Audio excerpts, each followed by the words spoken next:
Yo voy a abrir con una sesión de preguntas. Obviamente, como estamos transmitiendo y estamos grabando, pues las voy a repetir acá para que el que luego vea la grabación la escuche. O sea, que si las hay, siéntanse en la libertad de hacerlas. Y como ahorita, si hay intervenciones a mitad, siéntanse en la libertad de interrumpirme, por favor, que para eso estamos.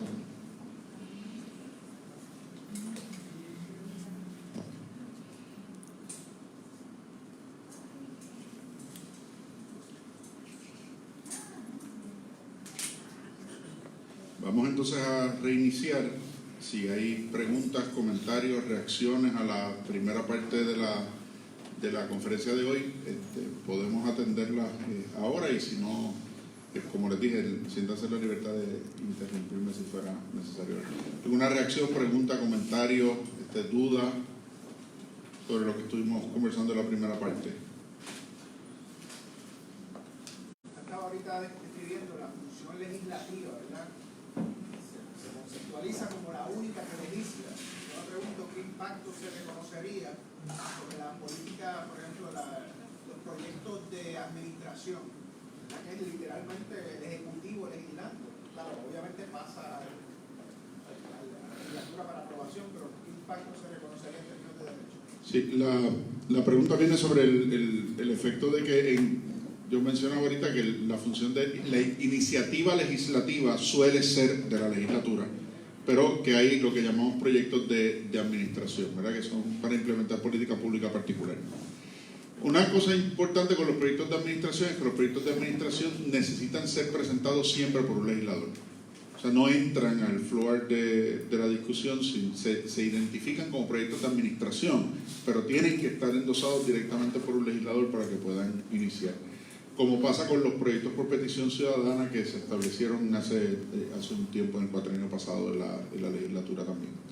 Entonces, no podemos olvidar, ¿verdad? Y no queremos ser ingenuos con esto, que la elección de un partido político implica la adopción de un proyecto de gobierno, de un plan de gobierno. Y que ese plan de gobierno de alguna manera tiene que articularse en política pública. O sea, hay dos maneras de uno articular política pública. Para el Ejecutivo la más sencilla sería a través de la modificación de la reglamentación en las agencias, ¿no? Porque si ya es un elemento de política pública que entra dentro del alcance de la ley orgánica de una de las agencias, pues lo más fácil es usted trabajar con esa política pública de forma directa. Ahora, hay legislación, o sea, hay cambios de política pública que necesariamente implican cambios de legislación. Visiones específicas sobre transformaciones de agencias, visiones específicas sobre el Código de Rentas Internas y los efectos contributivos y las reformas tributarias, todo lo que tiene que ver con el tema de salud y la tarjeta, programas de asistencia pública que requieren asignación de fondos específicos tienen que pasar por la legislatura, porque si no, no pueden entrar en el presupuesto. Así que hay unos elementos que definitivamente vienen de administración para buscar implementar esos proyectos y esos planes, pero están sujetos a todo el proceso de enmiendas y de discusión en ambas cámaras y a los proyectos de conferencia cuando una cámara aprueba un texto y la otra aprueba otro distinto con enmiendas. O sea que al final, pues sí hay una iniciativa que viene del Ejecutivo, pero que queda completamente sujeta a la discreción legislativa. Ha pasado en ocasiones que el gobernador ha terminado, o la gobernadora ha terminado vetando proyectos que originó como proyectos de administración, porque las cámaras lo tocaron tanto y tanto y tanto y tanto que al final, olvídate que ya esto no es lo que yo pretendía cuando movilicé el aparato legislativo en esta dirección. O sea que hay un elemento particular ahí que hay que tomar en consideración. En el receso alguien me hacía una pregunta sobre las legislaturas municipales y sus roles dentro de los municipios. El problema con las legislaturas municipales es que cada municipio depende de dónde está ubicado en el espectro de los municipios autónomos dentro de la ley. O sea, hay municipios que tienen unas competencias más amplias, particularmente aquellos municipios que tienen competencias de planificación, de permisos, de zonificación, etcétera, donde entonces la legislatura municipal pues tiene un rol más protagónico porque adquiere las características reguladoras que tendría una agencia del Ejecutivo en esa línea. Hay otros municipios que su nivel de volumen, su alcance bajo la ley de municipios autónomos es mínimo y pues de ordenanzas de tránsito, aprobar el presupuesto del municipio, recibir los informes del alcalde, pues el rol más tradicional, más sencillo. Pero miren, yendo al tema de la representación que tocábamos al principio, una reflexión que yo he venido haciendo y la he hecho pública varias veces después del huracán María, es que nosotros nos hemos enfrentado al desfase demográfico poblacional más serio en nuestra historia sin un censo que corrija la distribución electoral. Sin un censo que corrija la distribución electoral. Ustedes saben que cada 10 años, cuando se hace el censo general, se corrigen los distritos representativos y senatoriales y se ajusta el tamaño de las legislaturas municipales, porque según la ley, las legislaturas municipales van de 9 a 14 dependiendo de 9 a 14 miembros dependiendo de la población que tenga el municipio. Pero nosotros no hemos tenido un censo. El censo es ahora, 2020. La reforma, la revisión de distritos no viene hasta después de que se sepan los datos del censo, por lo tanto no se va a implementar hasta el 2024. Hasta las elecciones del 2024. Por lo tanto, nosotros vamos a tener las elecciones más desiguales en población por distrito en la historia moderna del país. Desde la Constitución no hemos tenido una situación como esa. Y eso hay que tenerlo presente. Y no se puede atender. La Constitución no provee, ni la ley electoral provee. Incluso, volviendo al tema de los endosos que conversábamos, los endosos están hechos en función de números de electores de las elecciones pasadas. Y esas poblaciones han cambiado por completo. La cantidad de endosos que se requiere es en función de la cantidad de electores reconocidos conforme a las elecciones pasadas. Pero eso está obsoleto. Está obsoleto. Eso quiere decir que no debemos exigir los endosos. No, yo creo en el tema de los endosos, lo comentaba ahorita. Creo en el tema de los endosos porque ¿cómo tú justificas un proceso electoral que cuesta, que es una primaria, cuando no tienes la certeza de una verdadera competición política? El hecho de que haya 15 candidatos no quiere decir que haya una verdadera competición política. Entonces, ¿qué te garantiza que hay una verdadera competición política? Bueno, el número de endosos que son capaces de levantar. ¿Por qué? Porque uno no puede endosar a más de una persona para el mismo cargo, salvo aquellos cargos donde uno puede elegir más de uno. Por ejemplo, senador de distrito. Como por senador de distrito uno puede votar por 2, pues uno puede endosar hasta 2. ¿Verdad? Pero por gobernador usted puede endosar a 1, y no es 1 por partido, no es 1 entre todos. Entonces, si usted mira las listas de endosos ayer, los porcientos de endosos, yo vi algunas de las listas ayer que me las hicieron llegar. Hay gente muy cerca del 50%, que cuando esas listas se limpien para evitar los endosos dobles, o que haya endosado gente que no está inscrita en el registro electoral, es posible que haya gente que se caiga, porque están bien cerca de los porcientos. Por eso es que los que trabajan en el tema político, pues siempre usted trate de conseguir 2-3% por encima, porque a la hora de hacer la limpieza de la lista de endosos, pues usted se puede quedar por debajo de. ¿Okay? Yo soy empleado de la Comisión Estatal de Elecciones, trabajo de cercano en todo eso, pero a usted al comienzo hizo una expresión que impresionaron cuando habló de pueblo nación. Entonces, el endoso articula, o por lo menos estructura, un mecanismo que puede más o menos objetivo determinar, mira, este candidato o este aspirante tiene la capacidad de articular los intereses de muchas personas. Claro. Porque cualquiera puede ser candidato. Entonces, entonces un proceso tedioso permite sustanciar una candidatura con un poco de representatividad. Y por eso es que yo estoy de acuerdo, eso es lo que me refiero, yo estoy de acuerdo con el proceso, porque uno podría podría terminar, si no hubiera los endosos, y que fuera, tan pronto haya más de un candidato, vamos a hacer primaria, uno pudiera tener una primaria innecesaria, porque al final algunos de los candidatos no aglutinan a nadie, y no son capaces de generar ningún interés de nadie, entonces termina uno haciendo un gasto de fondos públicos, porque al final es el Estado, es el país el que asume el costo de estos procesos, cuando no es necesario. O sea que yo por eso mismo, ¿verdad? Estoy de acuerdo con eso, que podrá ser tedioso, podrá tener su...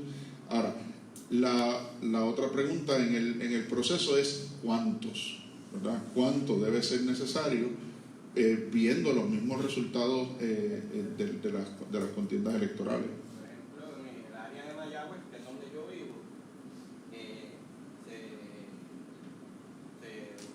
De la isla se desarrolló el proceso de consolidación de unidades electorales. Nosotros, por ejemplo, teníamos 33 y las tuvimos que reducir a 20 y pico. Y se pudo haber reducido mucho más, pero hay resistencia.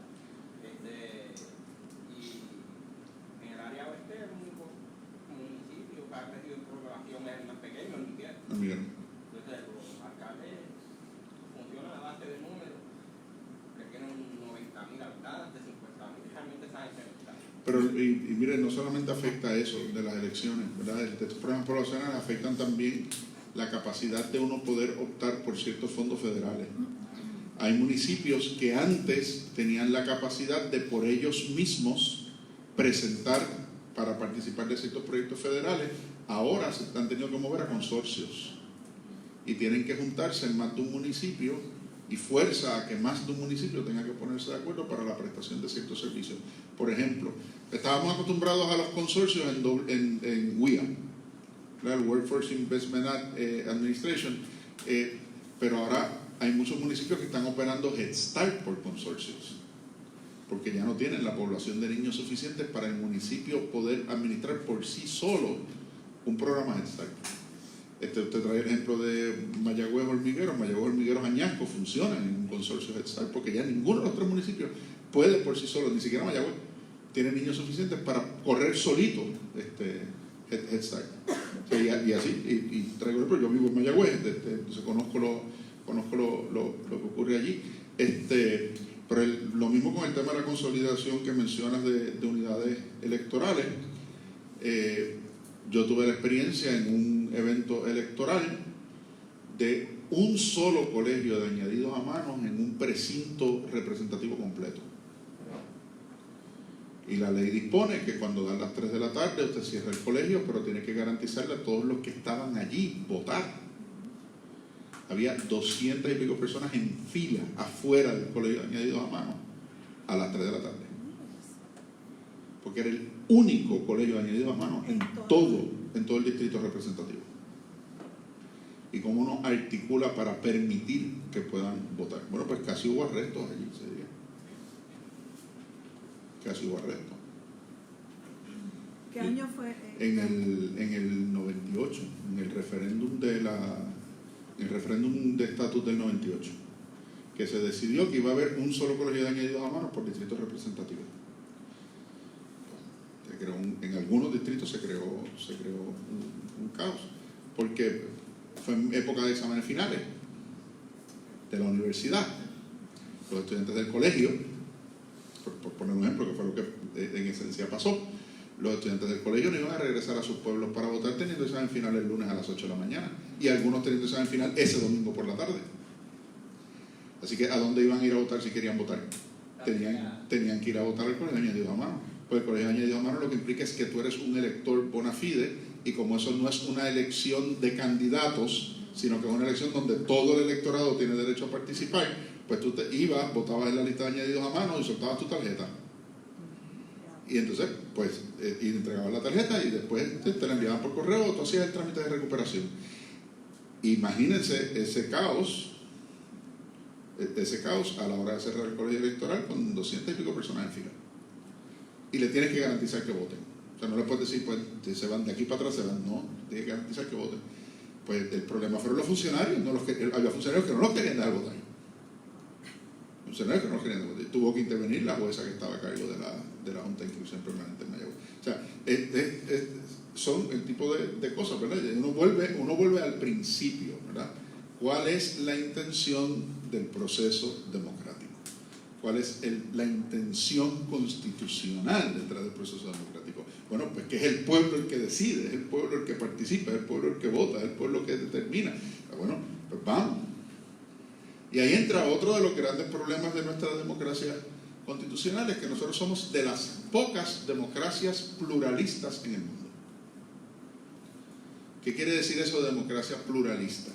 Pues que el que más votos saque gana aunque no tenga mayoría.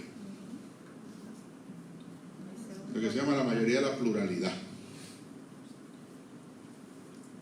Aquí el que más votos saque gana aunque no tenga mayoría. Si tomamos las últimas elecciones, por ejemplo, el gobernador Rosselló obtuvo el 41.6, 41.8% de los votos en la elección. Pues no te imaginas que perder el favor del pueblo y tener manifestaciones de casi 1 millón de personas. Pues está bien, pues si el 58% del electorado no haya votado por él. Es un gobernador que entró sin mayoría desde el primer día. Yo recuerdo en un momento dado un comentario que hice sobre el gobernador García Padilla, que me costó algunos golpes, porque pocos días después de la juramentación del gobernador García Padilla, yo hice una expresión en un programa de radio donde dije que el gobernador García Padilla había juramentado habiendo perdido la reelección. ¿Cómo? Y bueno, pues si el gobernador Fortuño ganó por 250,000 votos la elección anterior y perdió una ventaja de 250,000 votos en 4 años, ¿cuánto se necesita para perder una ventaja de 14,000? 2 meses. Pues ¿cuánto tiempo pasa entre la elección y la juramentación del gobernador? 2 meses. Pues el gobernador García Padilla juramentó habiendo perdido las próximas elecciones. O sea, es matemática sencilla. Matemática sencilla. O sea, el gobernador entra perdiendo la reelección y tiene que ganársela durante el cuatrenio. O sea, ese era el mensaje que yo quería, ¿verdad? Y así lo dije, o sea, lo expliqué de esa manera. O sea, pues, de un lado y de otro, o sea. A ver si sigo el pensamiento.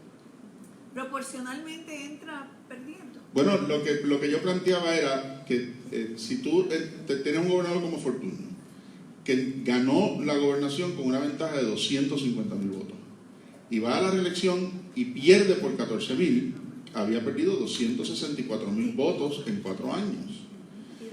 Y uno puede hacer el ejercicio, pero o sea, si perdí 264,000 votos en 4 años, ¿en cuánto tiempo pierdo 14,000?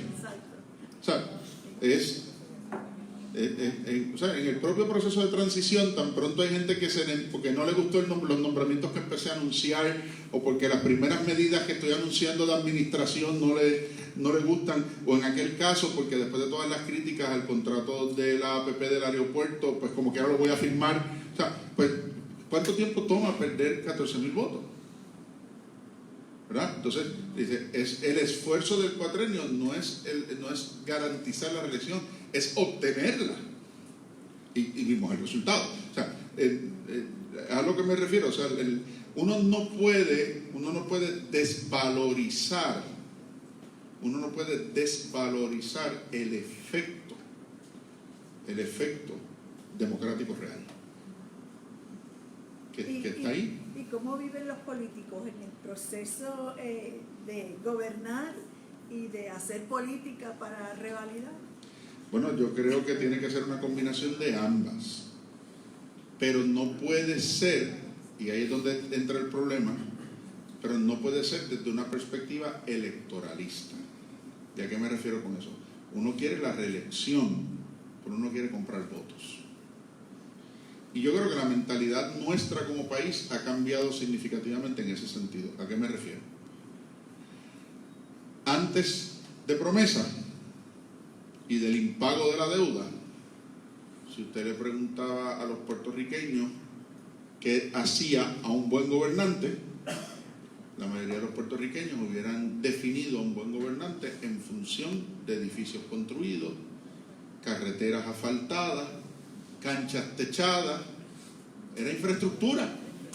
A los buenos gobernantes los definía la cantidad de infraestructura levantada, sin conciencia de que esa infraestructura solamente se levanta endeudándose. Entonces, cuando caímos en cuenta de las consecuencias del criterio de valoración política, entonces dijimos, no, ahora tienen que ser otras cosas. La primera que trató de cambiar esa percepción a un costo político muy alto, fue la gobernadora Calderón, con el programa de las comunidades especiales. Dice, ¿por qué en vez de invertir $100 millones en proyectos de infraestructura, no invertimos $100 millones en levantar las comunidades? Claro, ahí hay otros problemas de implementación, pero no de conceptualización, ¿verdad? Cuando se eliminaron los barriles, quizás algunos de ustedes son muy jóvenes para recordar este concepto. Lamento yo tener que usar esa expresión, que algunos de ustedes son muy jóvenes para lo que voy a decir. Pero el tema de los barriles de tocino, ¿qué eran los barriles de tocino? ¿De dónde viene el concepto del barril de tocino? ¿Con qué usted freía? ¿Con qué usted freía? Con manteca. ¿Y dónde salía la manteca? Del tocino. Entonces, ¿qué usted hacía? Usted repartía para freír. Desde ahí que viene el concepto del barril de tocino. Entonces, ¿qué era eso? Pues que los legisladores tenían en el presupuesto asignado un bolsillo del cual podían repartirle a la gente de sus distritos para las distintas necesidades que tuvieran. ¿Y cuáles eran esas necesidades? Bueno, pues vamos a comprar estufa, vamos a comprar nevera, vamos a hacer esto. ¿Y cuándo lo hacemos? Lo hacemos en el último año del cuatrenio. Entonces, pues eso, no voy a hablar de nombres, no voy a mencionar gente, pero mi distrito tuvo un senador que con eso construyó 3 veces el mismo puente, porque estaba tan mal hecho cada vez que el río crecía se iba. Después terminó preso por corrupción. No voy a decir el nombre. Estoy hablando de los 90, ¿verdad? Entre los 80 y los 90. De eso, entonces, eso es actitud electoralista.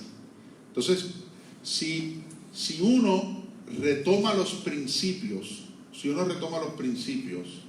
¿y cuáles son esos principios? Pues los que están en el preámbulo, ¿verdad? Si uno retoma esos principios, que son los que dan fundamento al propósito del Estado, de la garantía de bienestar social, de la garantía de desarrollo, que no es lo mismo crecimiento que desarrollo, voy a eso, de una verdadera garantía de desarrollo, de una verdadera garantía de movilidad social, de una verdadera garantía de las bases que permiten que haya trabajo, que haya laboriosidad, que haya empowerment, que es una palabra tan difícil de traducir, hay ese empoderamiento real de las personas y de las comunidades. Entonces uno no debiera preocuparse por ser electo, ¿verdad? Y yo creo que lo que hemos visto en la transformación de la respuesta, ¿verdad? Son comunidades más fortalecidas, pero más fortalecidas no porque las hayamos fortalecido bajo el principio de subsidiariedad, sino más fortalecidas porque se han sentido desprotegidas y desprovistas, abandonadas, que es la peor sensación que uno puede tener frente al Estado. Sonia. Prometo portarme bien. No, tranquila, que es parte de la discusión. Pero me gustaría Ya le dije, perdóname, voy a hacer un paréntesis. Ahorita, cuando salimos de eso, me decía alguien, ¿está bien? Y yo, sí, es muy complicado. El decano de la facultad estaba sentado allí ahorita. Y para quienes no conozcan a la profesora Sonia Vélez, no solamente profesora, ex jueza en nuestros tribunales, fue administradora del sistema de tribunales de Puerto Rico y colega en la facultad. Así que por eso miro con cuidado de lo que pueda venir de esa dirección. Estoy aprendiendo.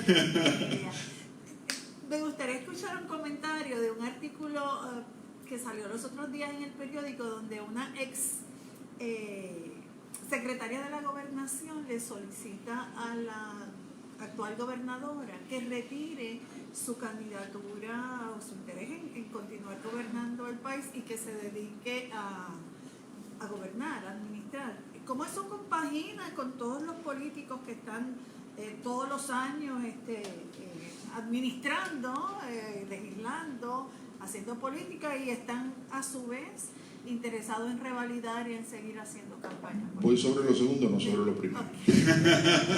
No, porque no quiero hacer una valoración directa de la candidatura a la gobernadora, pero sí es importante, de nuevo, reconocer y recordar cómo adviene a la gobernación, ¿verdad? O sea, aquí no estamos hablando de una persona que fue electa a la gobernación y que entra a buscar su reelección. Aquí estamos hablando de una persona que en unas circunstancias particulares tiene que asumir la posición y está en todo su derecho de que si entiende que lo está haciendo bien y lo puede hacer bien, aspirar a hacerlo.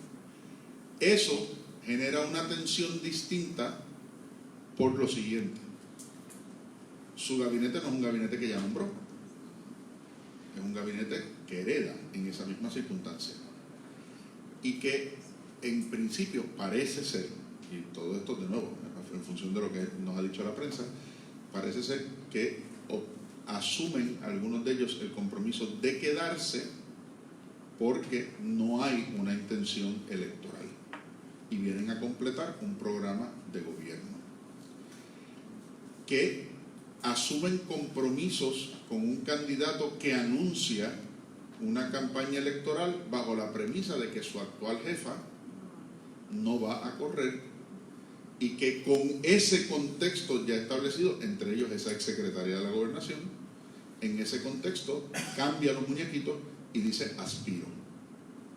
Y entonces, pues los que habían dicho, no, yo vengo contigo porque no hay una aspiración, es terminar el cuatrenio, es completar esta agenda, ya me comprometí con otro, entonces de momento entran en un conflicto personal que tienen que decir, yo no puedo seguir, ¿verdad? Como es el caso que lo ha dicho públicamente, no estoy diciendo nada que no sea público, lo ha dicho la secretaria de la Gobernación. O sea, yo en ese sentido pienso, nadie hasta el sol de hoy, o sea, nosotros no hemos tenido candidatos a la política que entren a la política pensando en un solo cuatrenio, ¿verdad? Es posible que eso haga falta. Es posible que eso haga falta, que alguien diga, ¿sabe qué? Aquí lo que hay que hacer es tan radical que después que yo lo haga no hay forma de que me reelijan, pero es lo que hay que hacer para salvar el país. Por lo tanto, yo estoy dispuesto a asumir ese riesgo, vengo por un solo cuatrenio con aquellos que estén comprometidos a venir a hacerlo radical y después que pase lo que tenga que pasar. ¿Es posible que eso? ¿Es posible? ¿Es posible? No, es posible. Porque tan pronto lo que hay que hacer choca con la posibilidad de que me reelijan y sabiendo que lo que hay que hacer es necesario pero impide que me reelijan y a mí me importa más cuánto tiempo voy a estar en esto que lo que hay que hacer, entonces tenemos un problema. Entonces tenemos un problema que es parte está en el meollo de todo esto. Y mire, y eso no pasa solamente en el servicio público, déjenme, esto seamos muy sinceros con ello. Pasa en el sector privado también, hay gente que se anquilosa en posiciones y no es capaz de reconocer que ya es tiempo de dejarla. Y que hay trabajos que uno los puede haber hecho muy bien por un tiempo y que llega a un punto donde ya uno dejó de ser creativo, dejó de ser productivo y tiene que dejarle espacio a que otro reaccione. Y eso puede ser en poco tiempo o eso puede ser un periodo largo de tiempo, ¿verdad?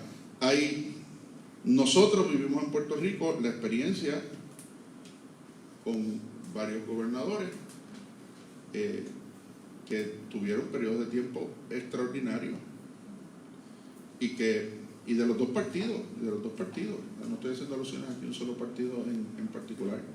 Aquí nosotros tuvimos un gobernador que su primer cuatrenio fue un cuatrenio extraordinario, su segundo cuatrenio fue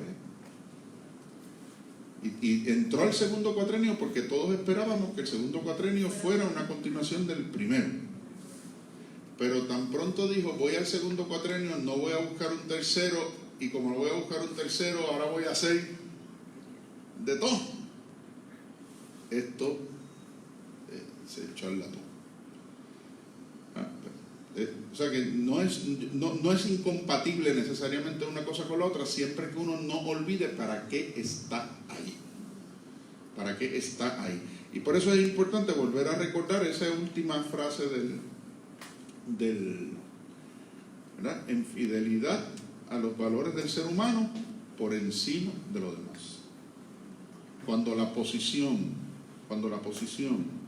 cuando el poder ocupa el primer sitio y no ocupa el primer sitio la persona, el pueblo que elige, que sirve y que tiene el poder, en ese momento, no importa cuánto tiempo estés ahí, poco o mucho, esto se fue. Y yo creo que esa es la reflexión real esa es la reflexión real que hay que hacer. Y en esa reflexión real hay que cuestionarse incluso el papel de los partidos como instituciones. Porque una cosa son los partidos y otra cosa son los individuos que militan en los partidos.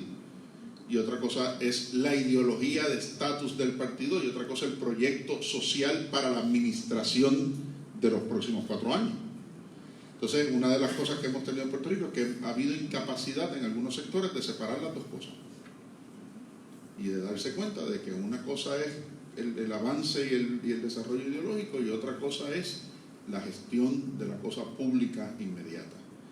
Y entonces, lo primero está al servicio de lo segundo, no al revés. O sea, la ideología está al servicio de adelantar el proyecto político-social, no el proyecto político-social al servicio del proyecto ideológico. Y ahí ha habido una gran confusión en los dos partidos de mayoría en el país. Y por cierto, no estoy diciendo nada que me haya dicho en otro foro ni que se lo haya dicho de frente a algunos de ellos, ¿verdad? O sea, es una realidad, es una realidad histórica. Es una realidad histórica, ¿verdad? Ya hay otra sesión dirigida a atender esos temas de forma más directa, ¿verdad? Pero va al principio de la democracia misma y del propósito de esa democracia. Quería comentar que quizá es un ejemplo que hasta puede ser retórico, pero siempre me preguntaré con cuánta facilidad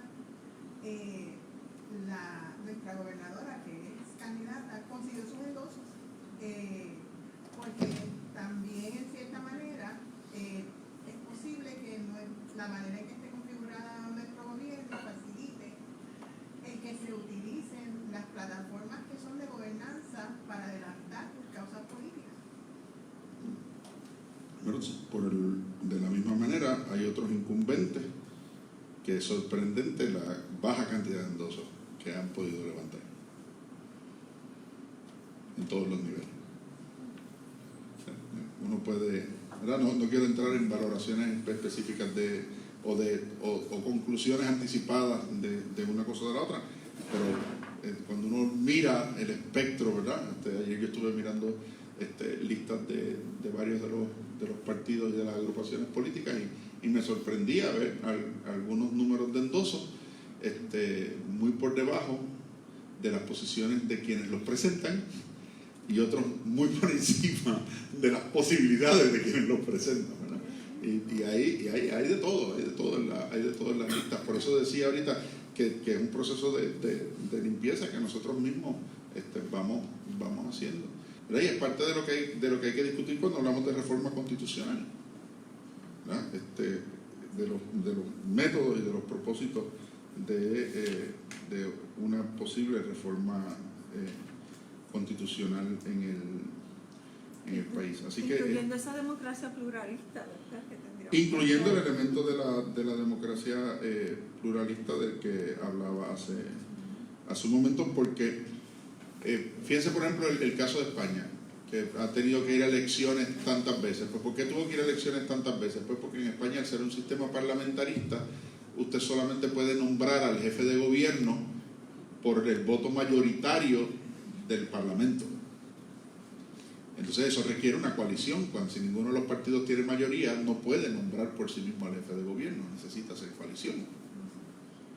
Y eso ha producido que, por ejemplo, en Bélgica, entre la primera década de este siglo, Bélgica estuvo 10 años sin jefe de gobierno. 10 años sin jefe de gobierno. ¿Por qué? Porque era mitad y mitad el Parlamento todo el tiempo. Los dos partidos políticos tenían la misma cantidad de parlamentarios. ¿Y qué hicieron? Bueno, pues se repartieron entre ellos las jefaturas de Estado, los ministerios. Tú vas a tener estas, yo voy a tener estas, y sujetas todas al control directo del Parlamento, sin jefe de gobierno. Y si algo se tranca, que intervenga el rey. Pues son monarquía constitucional. 10 años 10 años y siguieron siendo una de las primeras 6 economías de Europa durante ese proceso, sin jefe de Estado. Bueno, pues quizás eso hace falta también, no todos los modelos se ajustan a todas las circunstancias, ¿no? Pero, o sea, que entendamos, ¿verdad?, que nosotros estamos tan acostumbrados y metidos en una dinámica que esa dinámica no tiene que ser la única necesariamente. De hecho, profesor, en el caso de la unidad de gobierno más básica, por ejemplo, los municipios, los gobiernos locales, se habla de municipios autónomos, pero ahí no hay realmente gran autonomía, porque hay lugares en el mundo donde los gobiernos locales, los ciudadanos escogen hasta la forma de gobierno que van a articular un municipio. Claro, y hay municipios que no tienen alcalde, lo que tienen es un consejo municipal, el consejo municipal asume la forma, pero el nivel llega hasta el punto de que el federalismo es tal que hay federalismo hasta interno en ese sentido. Pero mire, pero otra pregunta que tenemos que hacernos en ese ejercicio, ¿necesitamos nosotros el número de municipios que tenemos? Yo no voy a meterme en esa discusión en este momento, pero hace unos años yo hice una presentación para la Cámara de Comercio del Sur en una de sus convenciones sobre modelos de desarrollo económico. Mi especialidad en Derecho es en Derecho Comercial Internacional. Y estábamos hablando de distintos modelos de desarrollo económico regional. Y hay uno de los modelos más funcionales en este momento alrededor del mundo, que es lo que se llama la ciudad-región. Que es que usted identifica una ciudad que lleva la punta de la actividad económica y entonces hasta dónde llega el alcance de esa ciudad como motor de la actividad económica, y todo lo que está dentro de ese radio usted lo pone a funcionar con esa ciudad de referente, con ese pueblo de referente, y usted redefine los distritos y redefine las regiones en función de esos polos de actividad económica. Uno de los grandes problemas que nosotros tenemos en Puerto Rico es que las regiones no están definidas de manera uniforme para todas las agencias de gobierno.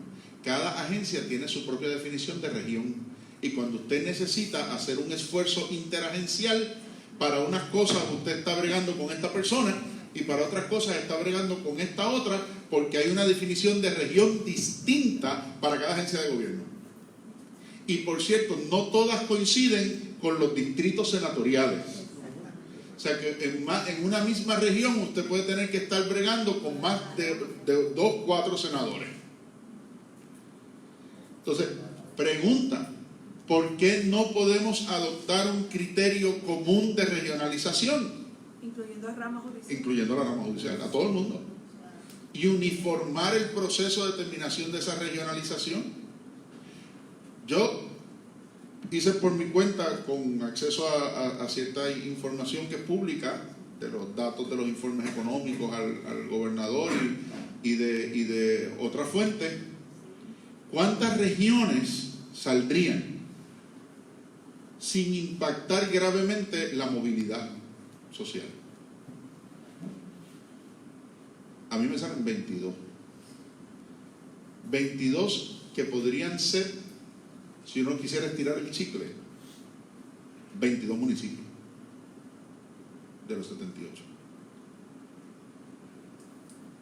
Obviamente, si yo saliera públicamente y hiciera un comentario como ese, puede que no me inviten a hablar en muchos sitios de aquí en adelante. Pero ahora mismo nosotros tenemos una situación real en el sur de la... Pero está pasando, o sea, miremos el tema de salud y de escuelas. No voy a mencionar más ninguno, esos dos temas. Salud y escuelas. No hay que mencionar más ninguno, salud y escuelas. ¿Y dónde está la respuesta? ¿Cómo se articula la respuesta? ¿Verdad? Entonces, y por ahí pasa el tema. O sea, hay dos principios. Ayer yo comentaba en el programa de radio que nosotros, ¿verdad?, desde la plataforma de la Universidad Católica, hay un elemento de aportación adicional que podemos hacer, que es lo que viene de la doctrina social de la Iglesia, que no es meter el tema religioso en el tema político, sino unos principios sociales básicos. En la doctrina social de la Iglesia hay dos principios que son esenciales. para eso, el tema de la solidaridad y el principio de la subsidiariedad. El principio de la solidaridad dice que cuando alguien necesita, de forma urgente, hay que socorrer esa necesidad. No suplirla, socorrerla. Porque ahí es donde entra el otro principio, que es el de la subsidiariedad. ¿Cuál es la diferencia?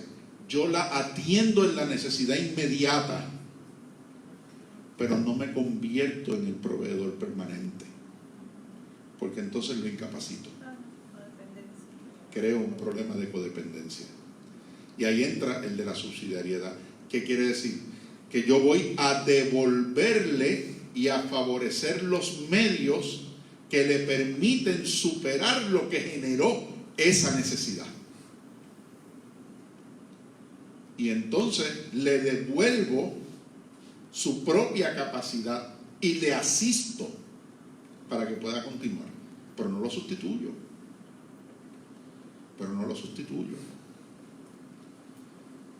Y eso es fundamental. Eso es fundamental. Hay un dicho chino que lo expresa muy bien. Dame un pescado y como hoy. Enséñame a pescar y comeré todos los días. Entonces nosotros estamos acostumbrados a dar pescado, pero no a enseñar a pescar. Y esa es la diferencia central en dos conceptos que parecen ser iguales, pero chocan entre sí, que es crecimiento y desarrollo. Yo puedo tener crecimiento sin desarrollo, no puedo tener desarrollo sin crecimiento. Entonces, nosotros en Puerto Rico experimentamos por mucho tiempo un gran crecimiento disfrazado de desarrollo. Perdonen el golpe de realidad si suena fuerte. Pero nosotros experimentamos varias décadas de mucho crecimiento disfrazado de desarrollo. ¿Por qué disfrazado de desarrollo? Bueno, porque cuando ese crecimiento se desaceleró, si hubiéramos tenido desarrollo, hubiéramos tenido las herramientas para enfrentar esa desaceleración. Como no las teníamos, nos estancamos, y no solamente nos estancamos, entramos en un periodo recesivo.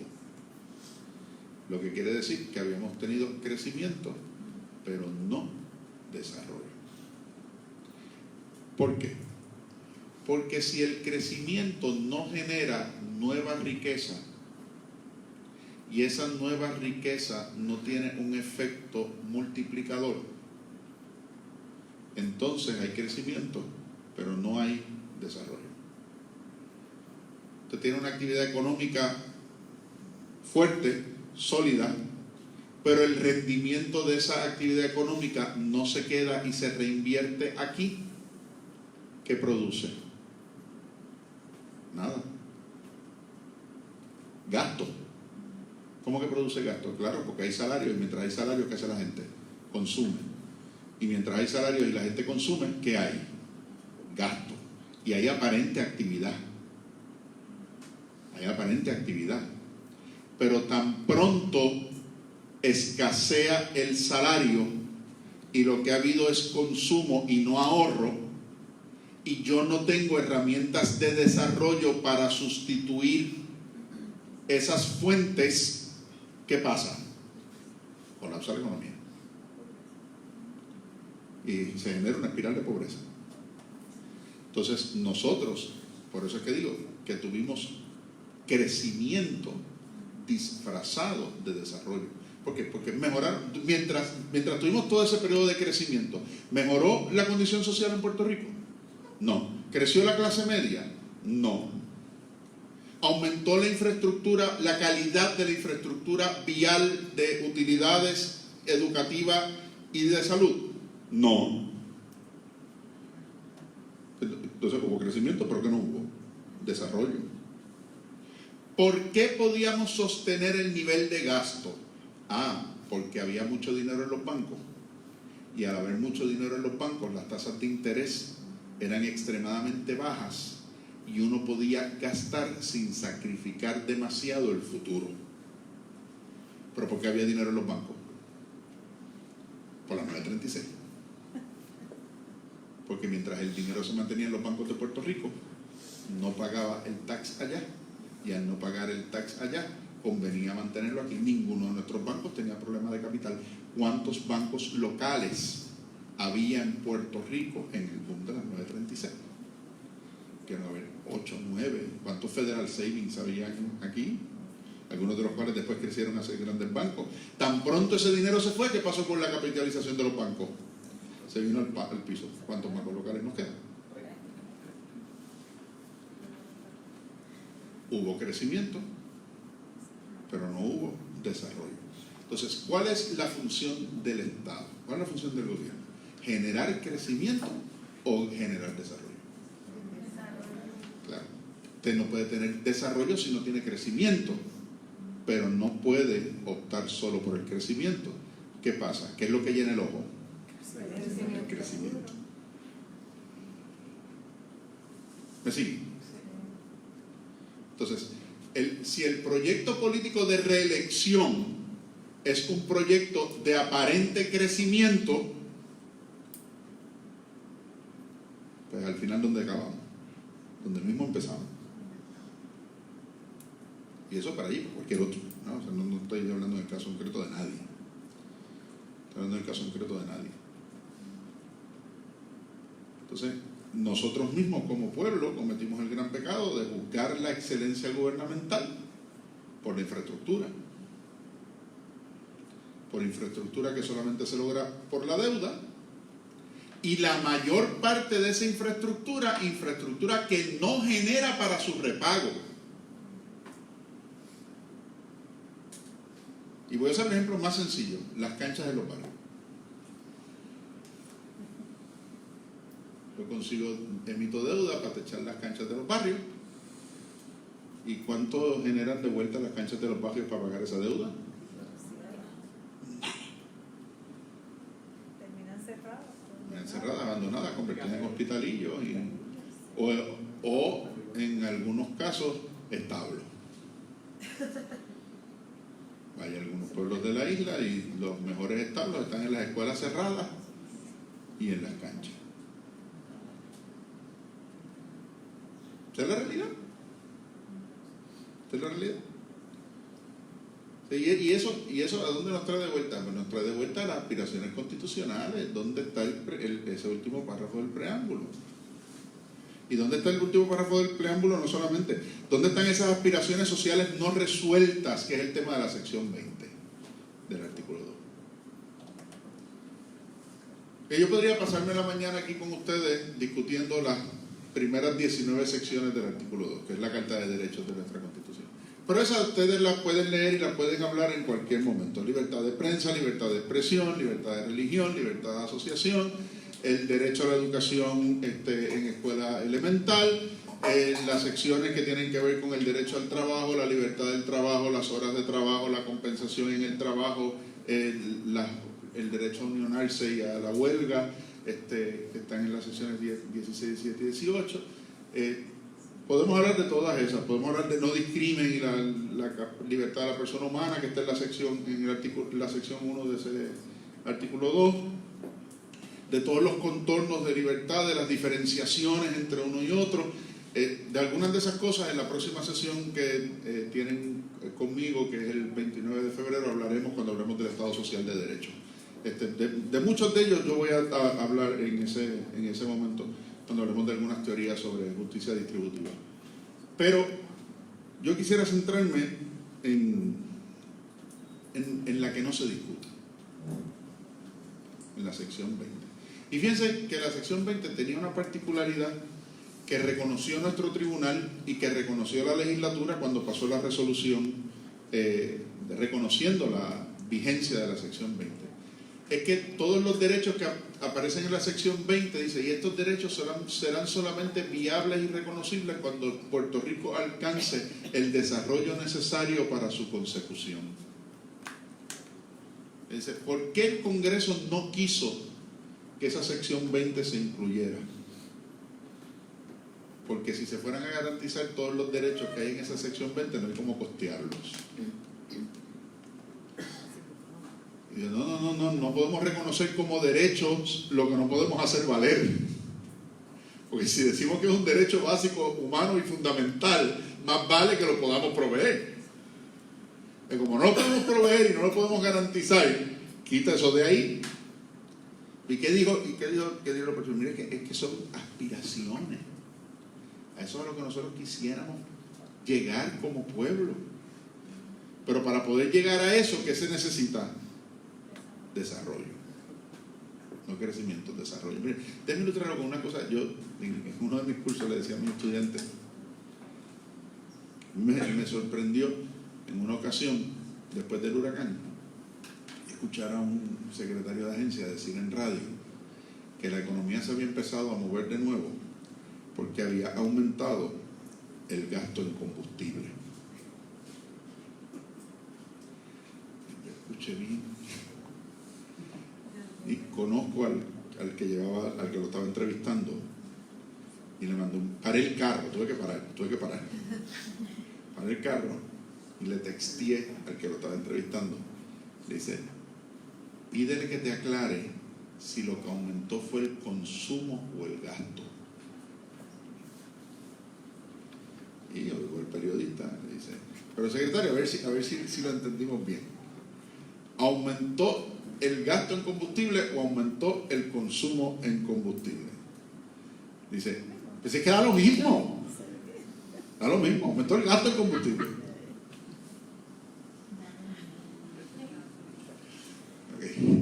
A ver cómo Guim no choco. Y llego y le digo a mi estudiante, yo estaba enseñando Derecho y Economía en ese semestre, y llego por la tarde y le digo a mi estudiante en el curso de Derecho y Economía, a ver, reaccionen a este comentario. Y me dice uno: pero si es que los precios del combustible están aumentando, aunque consumamos lo mismo, aumenta el gasto. Y yo: exacto, yo no puedo medir por el gasto. Porque si el precio de los bienes está aumentando, yo puedo estar consumiendo menos y gastando más. Yo puedo estar consumiendo menos y gastando más. Entonces estoy siendo ineficiente. Estoy en desaceleración. Entro en recesión. Porque ahora para hacer lo mismo, gasto más. Entonces ahora si usted me dice que aumentó el consumo, pues estamos bien, porque entonces quiere decir que estamos pudiendo adquirir más recursos. Pero no me diga que aumentó el gasto, y porque aumentó el gasto estamos mejor. Porque el aumento en gasto puede querer decir que estamos peor. Entonces, si quienes gobiernan no entienden ni siquiera los conceptos básicos de que no es lo mismo hablar de Producto Interno Bruto que de gasto, que no es lo mismo hablar de consumo que de gasto, que no es lo mismo hablar de precio, costo y valor. Son tres conceptos distintos. Y usted formula política pública todos los días a base de conceptos que no entiende.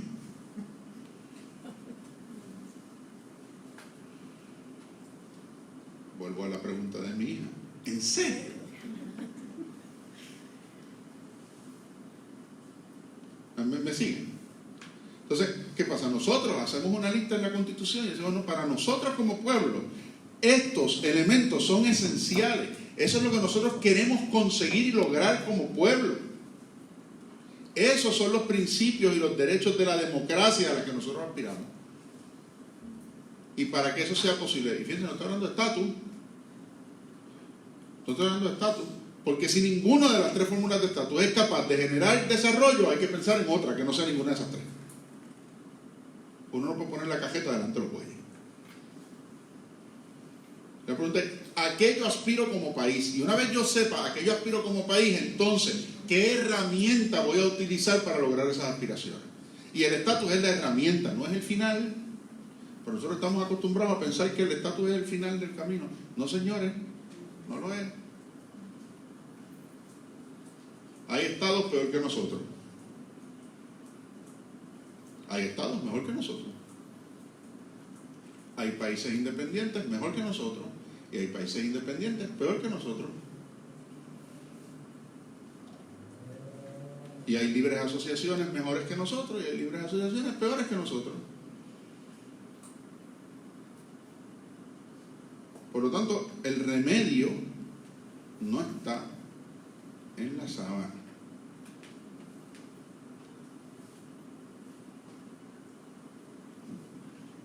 Pongámonos de acuerdo en qué queremos ser. No que queremos ser, que queremos lograr. Y entonces pongámonos de acuerdo en cómo lo logro. Pero si yo no sé lo que quiero lograr, olvídese de hablar de cómo lo logro.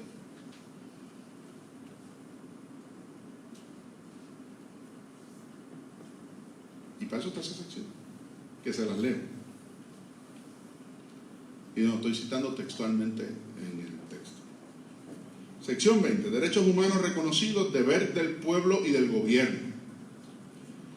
El Estado Libre Asociado reconoce además la existencia de los siguientes derechos humanos.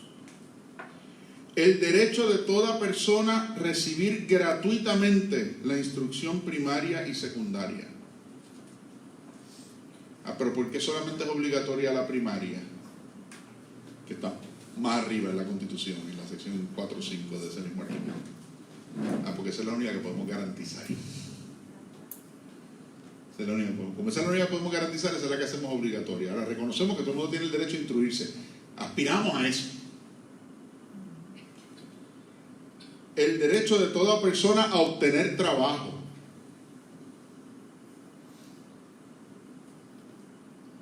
El derecho de toda persona a disfrutar de un nivel de vida adecuado que asegure para sí y su familia la salud, el bienestar y especialmente la alimentación, el vestido, la vivienda, la asistencia médica y los servicios sociales necesarios.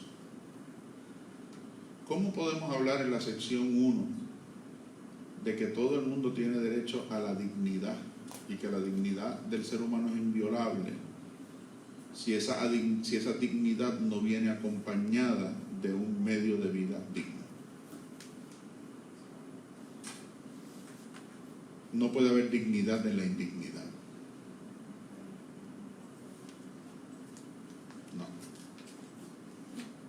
Usted no puede decirle a una persona: yo respeto tu dignidad, y someterla a vivir en un estado indigno. No.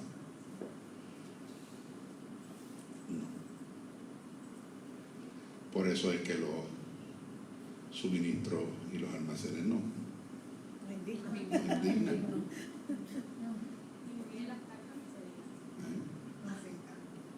¿Sabe? No, si eso a usted no le hierve la hiel, por decir cosas que puedo decir en cámara, pues miren, o sea, ¿cómo usted no puede hablarle? Mira, decía uno de los grandes misioneros del África: si yo no puedo hablarle de Dios a un niño con el estómago vacío, porque para ese niño Dios es un pedazo de pan. Tú suples sus necesidades primero y después hablas de otras cosas. Pero ¿cómo podemos hablar de dignidad? La dignidad del ser humano es inviolable. Es la sección más citada en nuestra jurisprudencia de derechos fundamentales. Pero el hecho de que tu dignidad humana sea inviolable no quiere decir que tengas derecho a un estilo de vida digno. No, eso es otra cosa. ¿De verdad? Es que es como etérea, ¿verdad? Sí, mire, eso siempre me recuerdo los profesores en una reunión de facultad, no en la Facultad de Derecho de la Universidad Católica, en otra facultad donde yo estaba, que un día trajeron una situación a la reunión de facultad y dijo: mire, eso no es un problema de los profesores, eso es un problema de la facultad. Y yo, que me sentaba en la última fila en las reuniones, la madre le dije: la decana, un privilegio parlamentario. agradecería un punto de información. Yo quisiera que el colega me explique cómo puede ser un problema de la facultad si no es un problema de los profesores. No, yo lo que me refiero es que no es un problema de ninguno de nosotros en carácter individual, sino que es un problema de nosotros como colectivo. Y ahora sí que estoy más perdido. Porque entonces nadie asume responsabilidad sobre el problema. Porque entonces como es un problema de todos, no es un problema de ninguno. Eso es lo que usted me quiere decir. Que como es un problema de todos, no es de ninguno. Entonces pareciera que esa es la dinámica que se ha apoderado del país. Que mal de mucho, consuelo de tontos. Lo que de verdad dice el dicho es tontos, no dice todos. El dicho no dice mal de muchos, consuelo de todos. A ver, nos consolamos ustedes, todos estamos en la misma, el bendito. No, eso es lo que nos tiene así, el bendito. Mal de muchos, consuelo de tontos. Si el problema es de todos, la responsabilidad es de todos. Cada uno donde está y es lo que le toca aportar. Pero no podemos hablar de vida digna sin un nivel de vida adecuado que asegure esos elementos: salud, bienestar, alimentación, vestido, vivienda, asistencia médica y servicios sociales necesarios. El derecho de toda persona a la protección social en el desempleo, la enfermedad, la vejez o la incapacidad.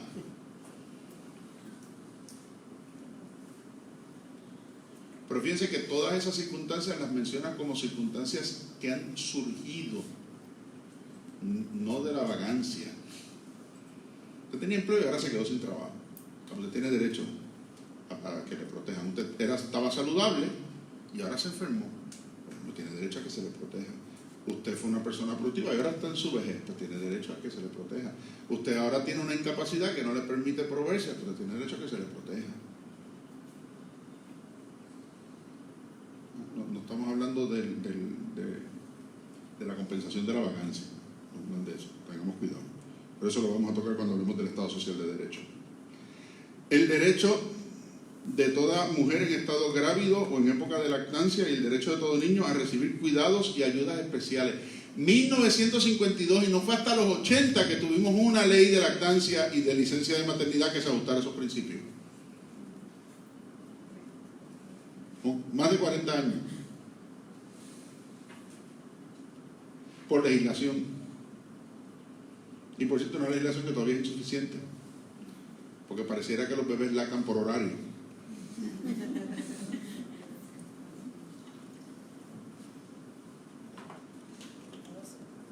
Pero, ¿qué dice la propia sección?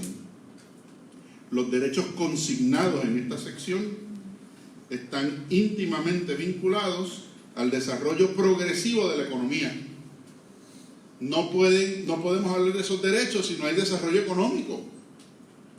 No podemos hablar de esos derechos sin un gobierno que garantice los niveles de desarrollo necesarios para que esos derechos se puedan disfrutar. Y no por la destrucción de la capacidad económica del Estado.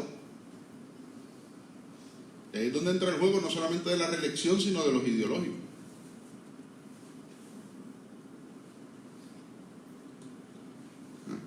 Precisan para su plena efectividad suficiencia de recursos y un desenvolvimiento agrario e industrial que todavía no tenemos. Y eso lo dimos en el 52.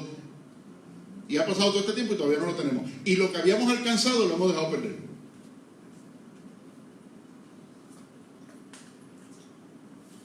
Lo que habíamos alcanzado lo hemos dejado perder. En su deber de propiciar la libertad integral del ciudadano, el pueblo y el gobierno se esforzarán por promover la mayor expansión posible de un sistema productivo. Pero un sistema productivo de aquí, porque si no, no hay desarrollo, hay crecimiento, el desarrollo lo tiene otro, se lo lleva. Asegurar la más justa distribución de esos resultados económicos y lograr el mejor entendimiento entre la iniciativa individual y la cooperación colectiva. El Poder Ejecutivo y el Poder Judicial tendrán presente este deber y considerarán las leyes que tiendan a cumplirlo en la manera más favorable posible. Es decir, legislatura, cuando tengas que interpretar el alcance de una ley, interprétalo en beneficio de que esto se logre. Perdón, judicial, tribunal, te llegó un caso, la interpretación más favorable posible a que estos principios se den. Ejecutivo, cuando la legislatura firme proyectos en esta dirección, es con estos propósitos en mente. No es para repartir. No es para repartir. Esa sección se eliminó en el proceso de ratificación, pero como les dije, nuestra jurisprudencia se hizo cargo de recuperarla y más adelante hubo una resolución legislativa donde dice, esas siguen siendo nuestras aspiraciones. Esas sí, no.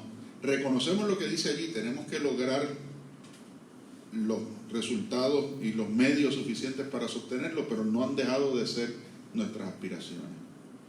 Pues mire, no puede haber responsabilidad social y no puede haber buena gobernanza si uno no va al último párrafo del preámbulo de la Constitución y va a esa sección 20. Porque eso es lo que el pueblo pide. Eso choca con el efecto promesa. Pero choca como tren a alta velocidad. ¿Por qué? Porque en promesa nos dicen que la Junta tiene el poder de supervisar y aprobar un plan fiscal y el presupuesto, incluso por encima de los poderes electos, que tiene poder para tomar las medidas para reducir el gasto y que su función está en el reajuste y repago de la deuda y rehabilitación del crédito. Pero promesa tiene un elemento particular también, que dice, sí, pero yo puedo respetar los servicios esenciales, si ustedes los definen. Llevamos 2 gobiernos que se han negado a definir los servicios esenciales. Si estuvieran definidos los servicios esenciales, esos servicios esenciales estarían protegidos en el plan de repago de la deuda. Pero no puede la Junta de Control Fiscal si es quien los define. Los tiene que definir el gobierno de Puerto Rico. Entonces, si no hay consenso para definir cuáles son esos servicios esenciales, ¿cómo vamos a asegurar que nos queda lo suficiente en el presupuesto y en el plan fiscal para poder proveerlos? Y si hay duda de cuáles deben ser esos servicios esenciales, ¿dónde los podemos encontrar? En la sección 20. Y entonces nos pasamos, no hay que estar en esta discusión, ¿es la educación esencial o no es esencial? ¿Es la salud esencial o no es esencial? ¿Es la universidad esencial o no es esencial? ¿Es esto esencial o no? Mira, está ahí. Está ahí, ese es el consenso del pueblo. Y eso es lo que hay que proteger. Porque si no, la Junta manda. Y no solamente manda y tiene poder de mandar y hacer cumplir, como ya saben. Un último tema, y con eso termino, es que hemos hablado mucho también del verano para acá en las enmiendas al orden constitucional. Que hay que enmendar la Constitución. Mire, pero no se nos puede olvidar que la Constitución tiene maneras de enmendarse dispuestas por la propia Constitución. La legislatura no puede someter todas las enmiendas que quiera.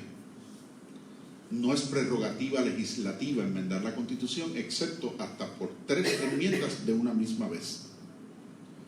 Y esas enmiendas tienen que ir a referéndum en una elección general. O sea que tampoco lo puede hacer todos los años. Por iniciativa legislativa solamente pueden ser hasta 3 enmiendas y atadas al proceso proceso electoral. O sea que esa no. Hay cositas cosméticas que se pueden arreglar de esa manera, pero no un proceso de enmienda significativo.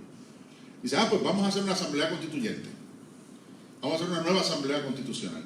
Está bien, es una alternativa, pero no se nos olvide la ley 447. La ley federal 447 es la ley que ratifica la Constitución y tiene unas limitaciones al proceso de enmendar la Constitución. Por ejemplo, una asamblea constitucional no puede cambiar el estatus. No puede. Dice, no, hay que hacer una asamblea constitucional de estatus. Hay que hacer una asamblea constitucional de estatus, pero no puede enmendar la Constitución mediante una asamblea constitucional de estatus. No se puede, impedimento jurídico. No va a tener validez ni reconocimiento. Permítanme leer 2 párrafos de Raúl Canoso Ucera. Raúl Canoso Ucera fue vicedecano de la Facultad de Derecho de la Universidad Complutense de Madrid y tiene un artículo extraordinario titulado La singularidad constitucional de Puerto Rico. Está disponible en internet. Y sobre este tema de la reforma constitucional dijo lo siguiente: en el plano formal, la singularidad más relevante ya anticipada radica en el procedimiento de elaboración y aprobación de la Constitución. Comienza con una ley del Congreso, la Ley 600, y termina con otra, la Ley 447, que impuso modificaciones y condiciones a las que prestó asentimiento la Convención Constituyente. No había duda de quién tenía la última palabra sobre el destino político puertorriqueño. La manera en que se elaboró y aprobó la Constitución exigía paralelamente una especialísima regulación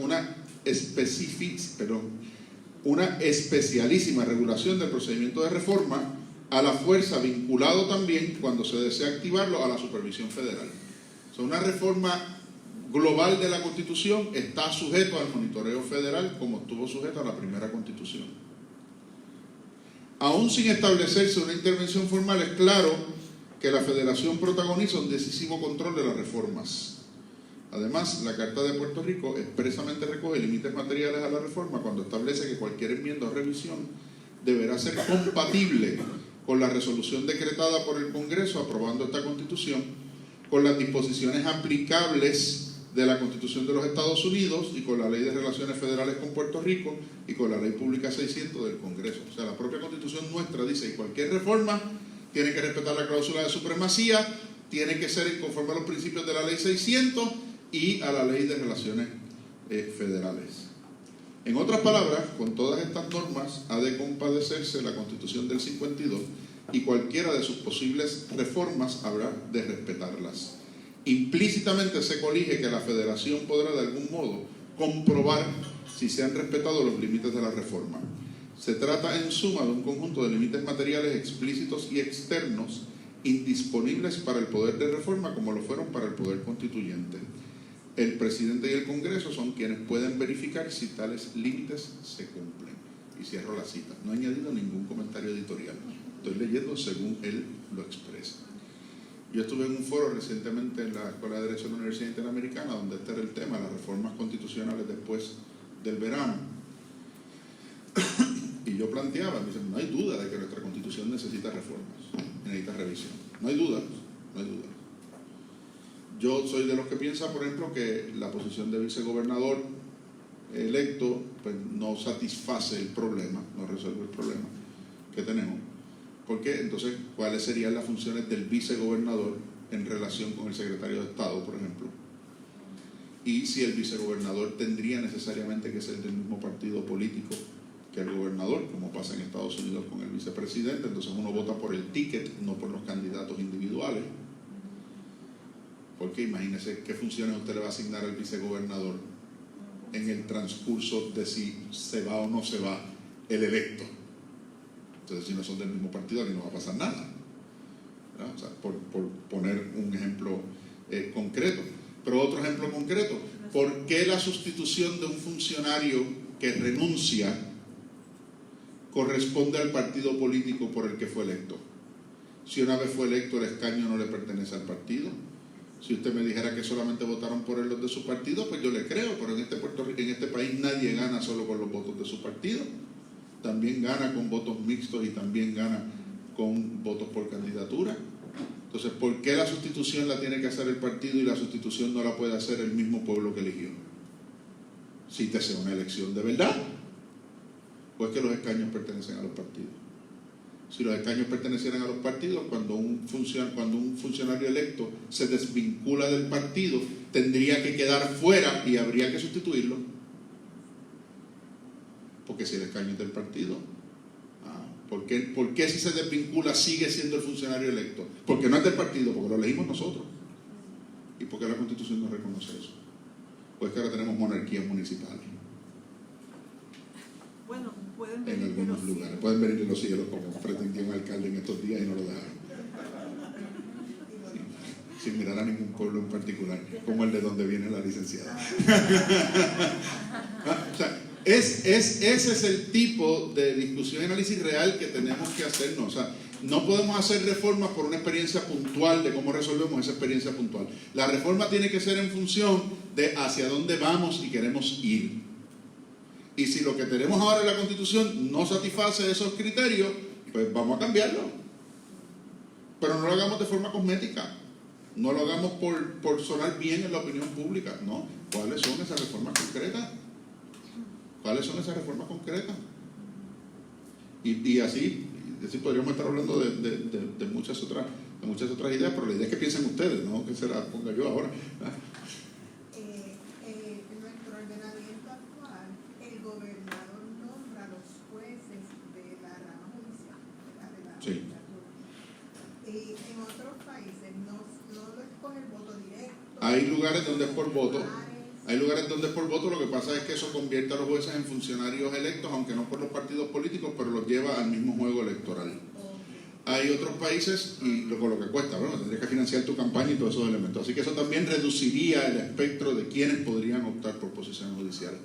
Hay otros países donde existe la carrera judicial. Que la carrera judicial es que usted tiene que tomar exámenes especiales para ser juez. Y usted va creciendo y desarrollándose en ese proceso. España tiene carrera judicial, la mayoría de los países europeos tienen carrera judicial, República Dominicana la tiene. Hay otros países donde la composición del Tribunal Supremo tiene distintos elementos. Hay unos que son electos, hay unos que son designados y hay otros que son de carrera. O sea, volvemos, hay modelos, hay modelos diversos que uno puede mirar. El otro tema que uno pudiera plantearse es, mira, ¿y por qué no implementamos un sistema como en el sistema federal que lo sigue nombrando el gobernador y lo sigue confirmando el Senado, pero no tiene límite? Y eso evita que los jueces tengan que estar planteándose cada cierto tiempo, me van a renominar, no me van a renominar, me van a confirmar, no me van a confirmar, como ahora el partido que está no es del mismo partido del que me nominó, me voy a quedar fuera. Entonces entra la tensión política en el momento de atender la renominación y los nombramientos judiciales.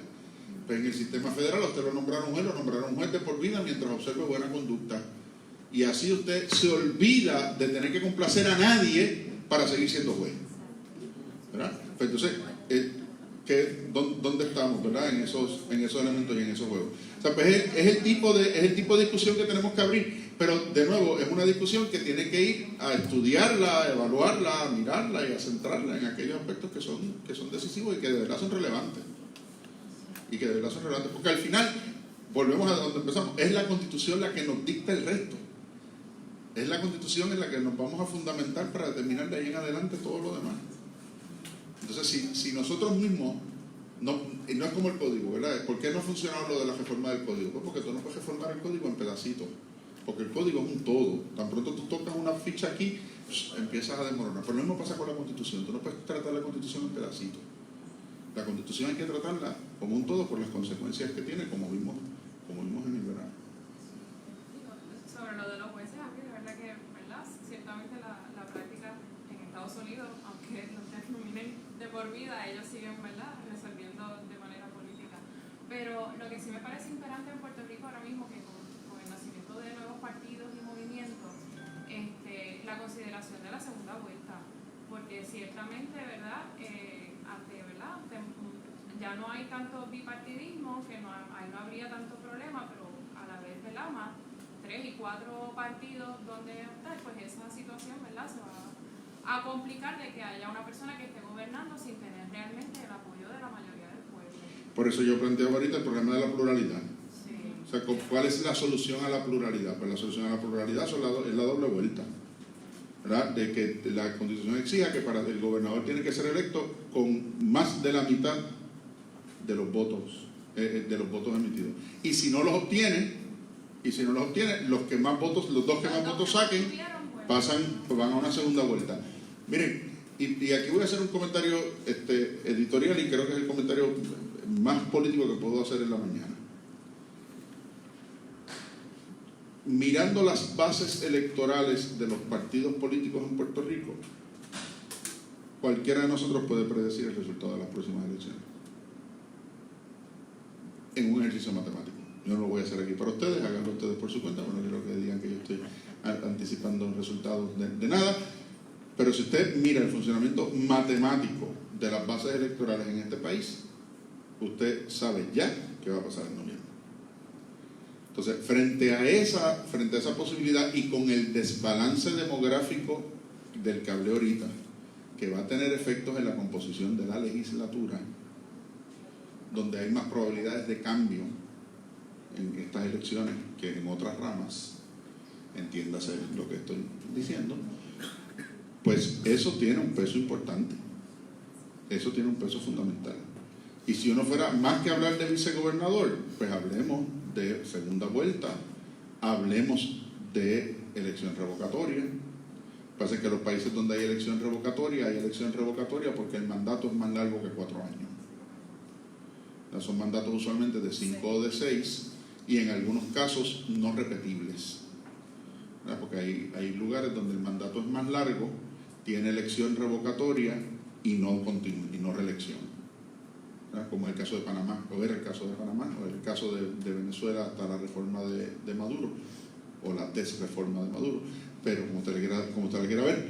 Pero ese era el caso, eran 6 años con referéndum revocatorio y no reelección. Pero uno puede tener un marco de comparación, ¿verdad? No hay que reinventar la rueda, lo que hay que estudiar los modelos que hay, ver cómo esos modelos funcionan, qué resultados han tenido y uno optar, ¿verdad?, dentro de esos elementos. Pero eso es un proceso que no puede manejar la legislatura en un proceso de enmienda ordinaria. Son procesos que requieren un proceso de enmienda particular sobre el proceso. Y sobre otros asuntos, ¿verdad?, que entiendo que deben también tomarse en consideración, es, por ejemplo, la situación que sucedió, por ejemplo, con Gerandi, ¿verdad?, solicitarle a los funcionarios públicos para recolectar dinero para el partido. Yo entiendo que esas prácticas el sistema, ¿verdad?, las está permitiendo y da cierta especie de ventaja política a la persona que esté en el poder, el partido que esté en el poder. Y yo entiendo que esas cosas, ¿verdad?, también deberían atenderse.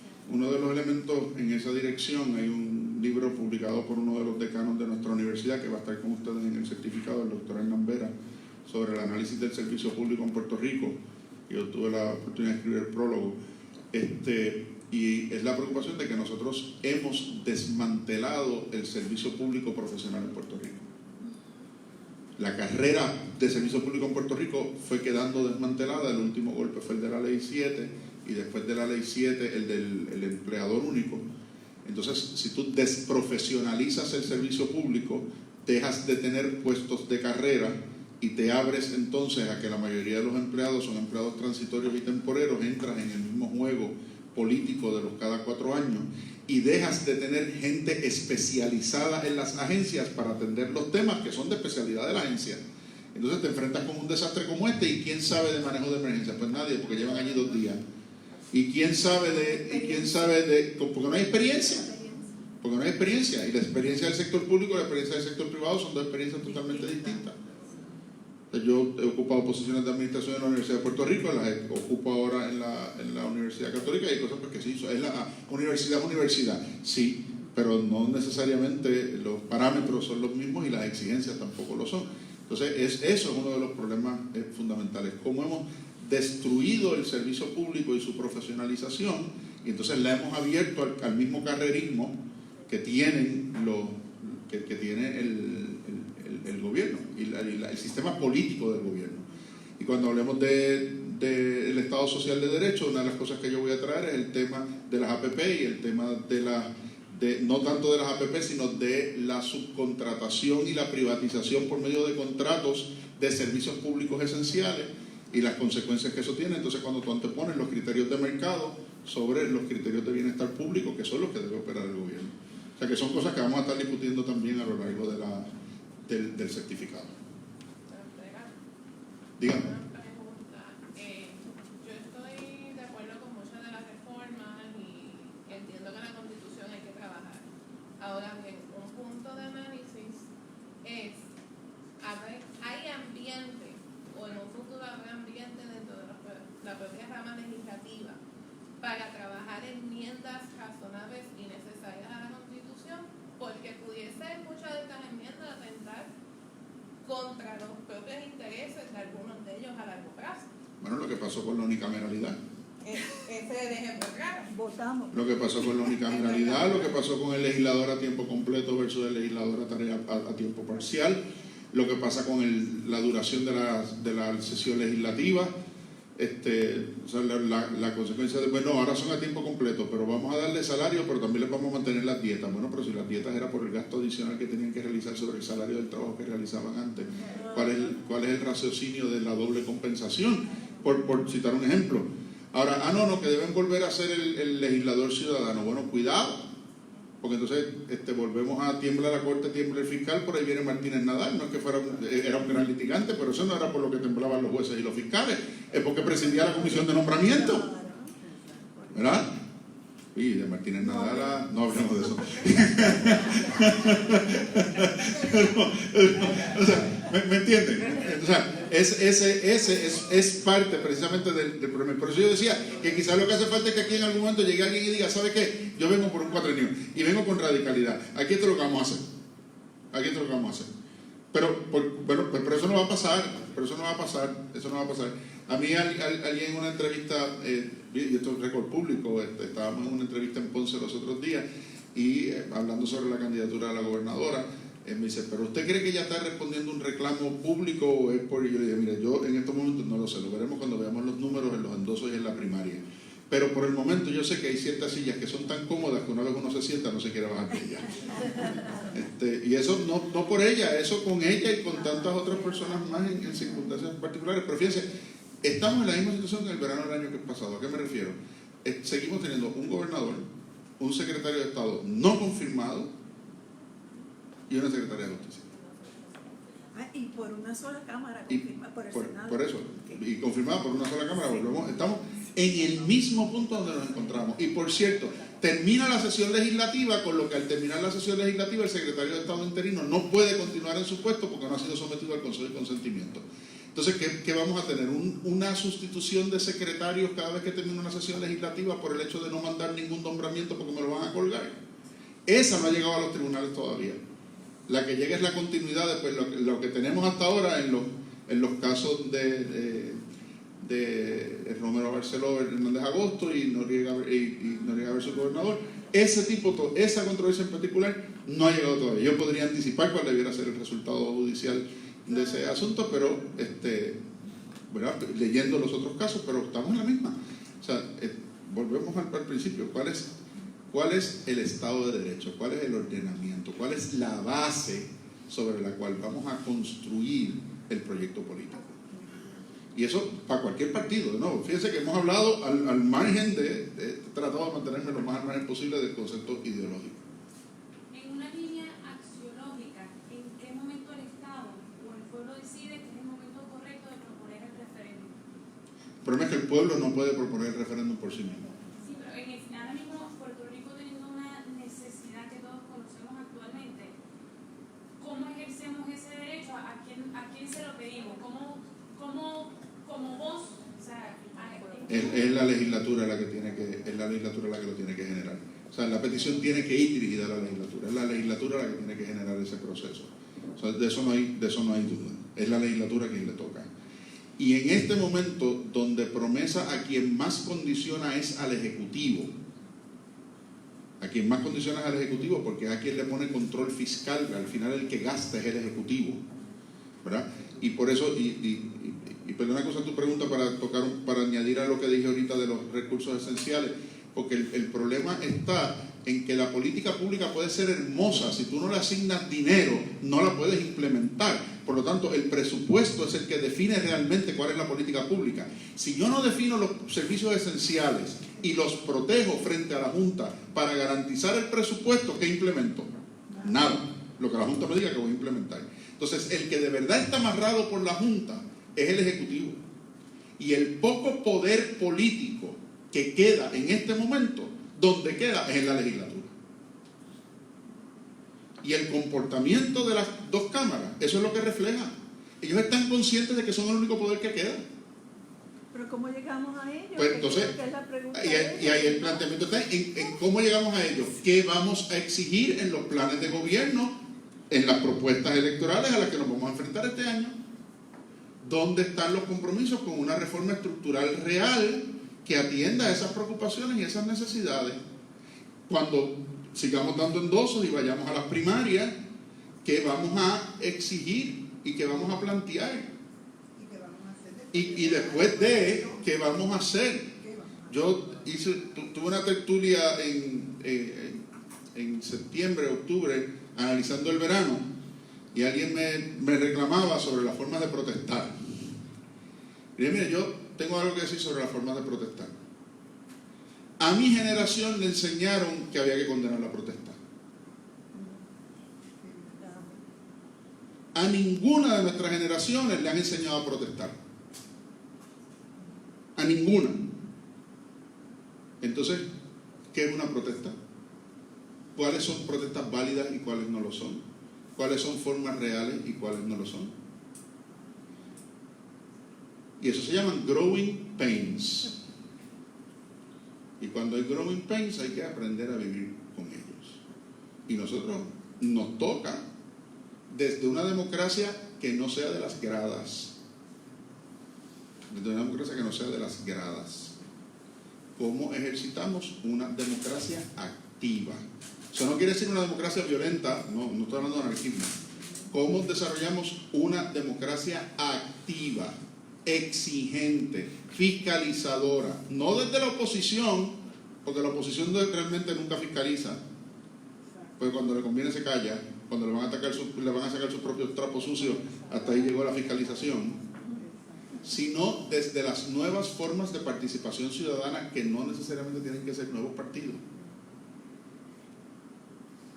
Aquí hay toda una serie de iniciativas de participación ciudadana sin fines de lucro, organizadas de otras maneras, que están haciendo más por sacar a la luz y reclamar y fiscalizar que las propias estructuras políticas. Porque las propias estructuras políticas, lamentablemente, en poco o en mucho, dependen del funcionamiento del sistema como está para poder llegar ahí. ¿Verdad? Entonces, ¿cómo uno reta esa estructura desde nuevos formatos y de nuevas formas de participación? Conscientes de que les exige. Entonces, ¿qué uno les exige? Bueno, pues les exige los principios de los que hemos estado hablando hoy. Esto es lo que nosotros venimos a reclamar. ¿Y por qué lo venimos a reclamar? Porque ahí empieza diciendo nosotros el pueblo. Y nosotros el pueblo decimos que estos son tus poderes y estos son mis derechos. ¿Tú quieres mantener tus poderes? Respeta mis derechos. Porque aquí los límites no los tengo yo. Los límites están del lado de ellos.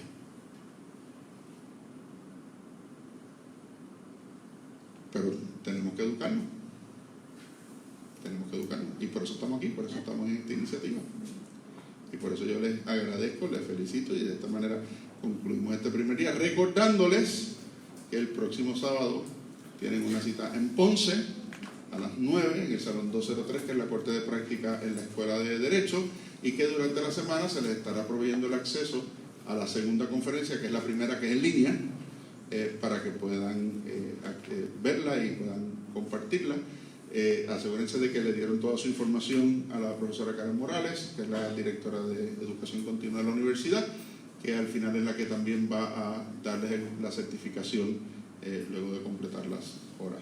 Pues nada, cualquier otra pregunta, cualquier otra discusión, me quedo aquí un rato con ustedes y podemos seguir hablando, y yo les veo de nuevo el 29 cuando vayamos a conversar sobre el Estado Social de Derecho. ¿Okay? Bueno, pues muchas gracias, buen día para todos.